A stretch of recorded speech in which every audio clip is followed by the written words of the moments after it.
Hello and greetings. In our last video, Mindset 1, we said that our mindset determines our mental attitude and the way we look at things and ultimately our behavior. That it's a collection of perceptions that help us to create a set of beliefs that we have about ourselves and the world around us. Now, accordingly, our mindset paints a worldview in 3D reality as a result of our experiences. So, moving along with that, the subconscious mind is where our behaviors and attitudes come from. It's the larger part of our mind that we can't really readily access and has little surface connection with our daily routines. Our perceptions of reality, how we think about the world around us and what we look for, what we take for granted or accept as true, are all determined by what we believe, and those beliefs are held in the subconscious. This means that our perceptions are extremely important in determining our world. As such, perception is the basic unit of reality. Now, back to the topic of belief.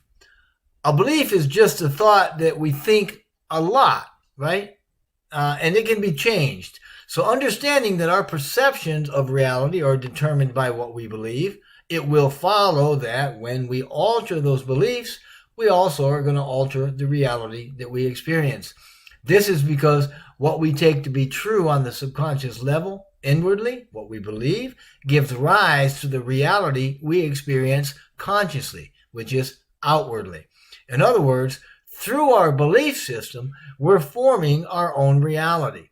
This is because the subconscious mind can actually tap into the unseen world.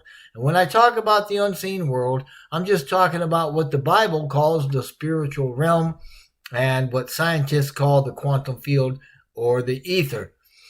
Now, as a result, our subconscious mind can access everything that you or me or anybody else would ever want to have, be, or know, because it all exists potentially in a wave state as part of that field.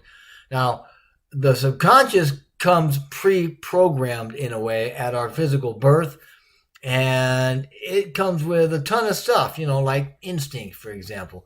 I mean, do you remember anybody teaching you how to blink? Well, it also gets programmed by our environment and everything in the environment.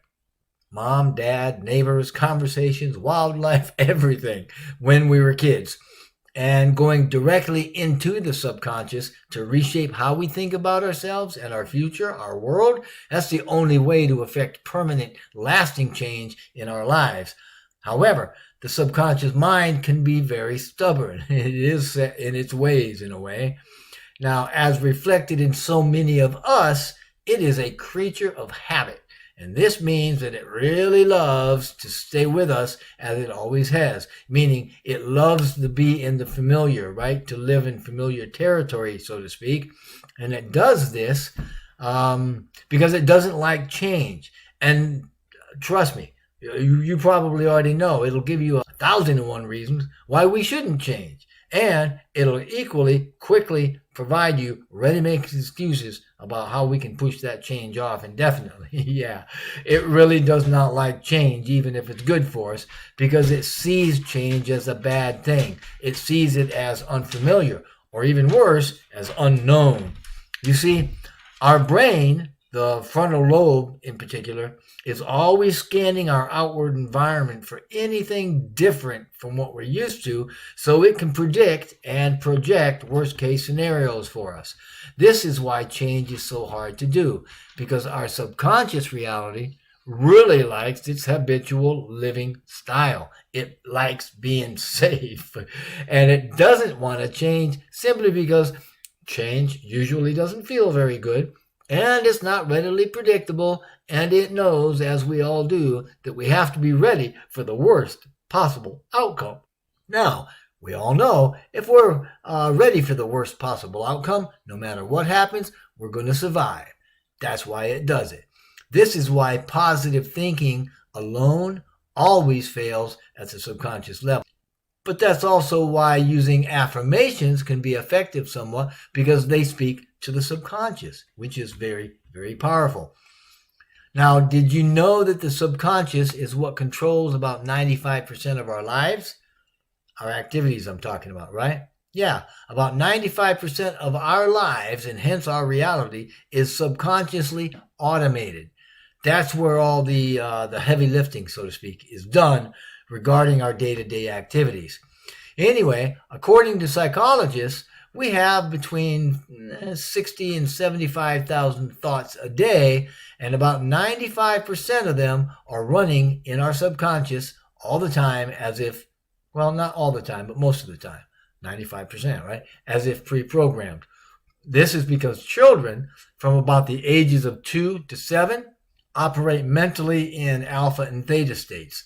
Now, alpha is akin to a semi-hypnotic state. Theta brain waves, measured like between 4 and 7 hertz, are the brain frequencies of the barely conscious states we experience just before we get to sleep or just after waking up. It's the fascinating border between the conscious and the subconscious worlds.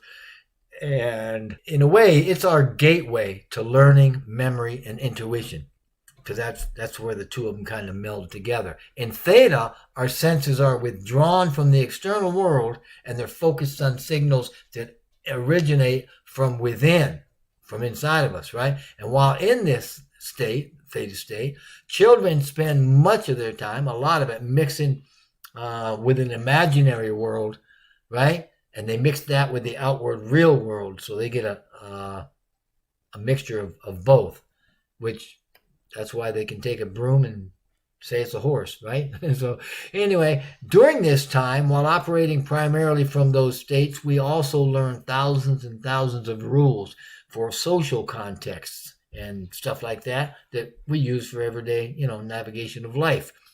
And because our mental state during this time, the learning that we experience is actually akin to being programmed by an outside source, which I've mentioned before. So how can we actually change? Well, gaining access to the subconscious mind is most easily done just prior to falling asleep. And when we go to sleep, our conscious mind begins to shut down as our subconscious mind starts to take over. It starts to operate at a level that's much more conducive to suggestion. Now, we don't need to get into specifics, but for now, we need to know that it's accessible at a certain point. And that's when our conscious mind can access the subconscious and can change its quote-unquote programming, if you will, right? Now, since the subconscious mind runs about 95% of our life activity on autopilot, you may have thought and guessed, hey, our conscious mind is responsible for the other 5%. Now, these conscious thoughts and activities that are responsible for the other 5% are opposed to the deep-seated beliefs running and in our subconscious, right? The conscious is the part of our mind that we're aware of. It's the part that we actively think with, but it doesn't direct our life in a real sense of the word, because everything it does is as a thought-producing, surface-oriented resource for us in a way, right? And by surface-oriented, I mean it helps us with things like deciding what to eat or to wear, and it helps us figure out math and just stuff. We're actively thinking, so it helps us do stuff.